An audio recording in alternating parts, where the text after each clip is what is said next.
guys, welcome to the first session of this book club unit. This is the lecture for The Old Man and the Sea. And my name is Namgyong, and the book is by Ernest Hemingway.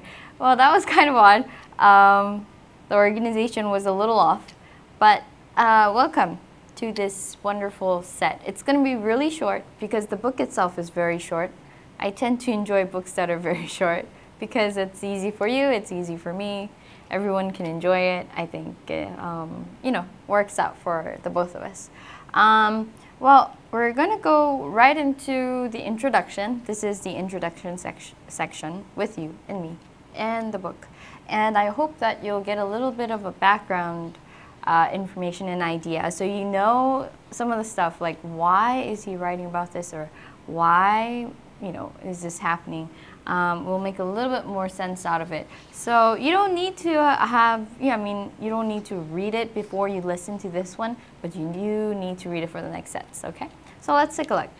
The Old Man and the Sea. So it was published in 1952 after the bleakest 10 years in Hemingway's literary career. As you know, Hemingway is a very famous author for a lot of different classics, including For Whom the Bell Tolls, The Sun Also Rises, and he had a very tough time in this particular period, right before he wrote The Old Man and the Sea. For about 10 years.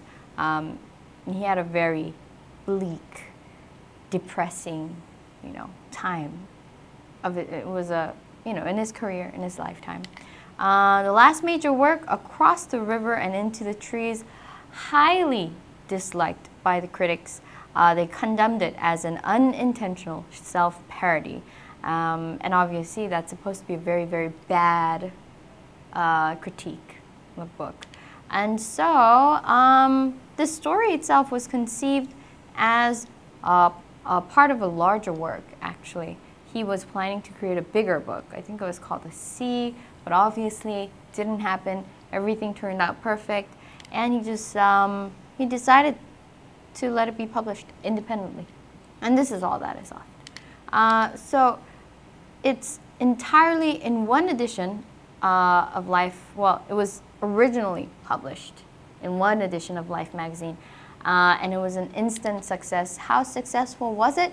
In 2 days, the September 1st edition, where the Life magazine actually published it, they sold 5,300,000 copies, and the book version sold for 153,000. So amazingly high number as to the popularity of the book in just 2 days after it was published.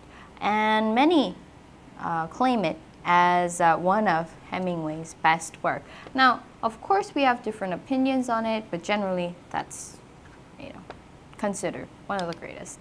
Why? Well, what proves that it was one of the greatest? Here we go. Awarded the 1953 Pulitzer Prize and American Academy of Arts and Letters Award for of Merit Medal for the novel, which is a very big, prize for any novel.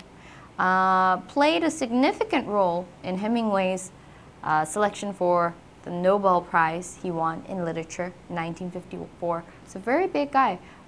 It's a very, very influential book in terms of his overall literature or literary career, right? For the first 15, critical response remained largely positive, meaning the first 15 years, right? So after he wrote the book, for the first 15 years, everybody thought it was wonderful. Later on, they did think that some parts were not so great. So different opinions do tend to come about, and everyone is free to let out their own opinions. But for the first 15 years, there was no change in as to the responses or the opinions related to the book. Now, opinions do change in the mid-60s, 1960s. We have attacks from realist critics who say it's quite unrealistic considering the style of the book, and there were just, some of them were just wrong, like factual information in the book. In the 70s, the view of the book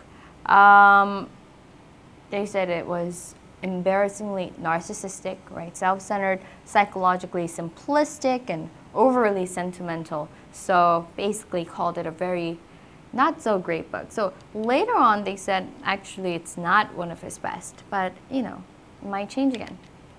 Now let's take a look at the author information. I know you guys might be a little bit curious as to what kind of life he lived prior to it. My notes down here, right?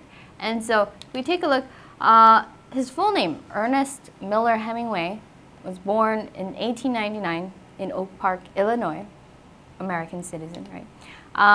He was second of 6 children, and he attended public schools and graduated in 1917, but instead of going to college, he took a job as a reporter for the Kansas City Star. So that's what he did. Now, World War I hits, remember, it's around that time, and he's unable to join the army because he doesn't have good eyesight, so he can't shoot, right? And he volunteered as an ambulance driver for the Red Cross. In 1918, he was actually sent to Europe, and a few weeks after arriving, he got seriously wounded and he had to stay in Milan hospitalized till the end of the war. So that was his World War I career. Now, after the war, he spent several years, you know, thinking about what he could do, what he couldn't do, what he should do for a living. And he lived in Chicago and wrote for the Star Weekly. That was in 1920. Married Hadley Richardson and began to work for the Toronto Daily as a European correspondent. So, you know, which means that he's gonna be writing for this particular agency, right? He went to Paris and met prominent writers and artists. I'm sure if you know the Lost Generation, and I think you should definitely consider this, writers like Fitzgerald, artists like Gertrude Stein, they were all part of one particular generation after the First World War. They were tend to be considered the, once again, lost generation.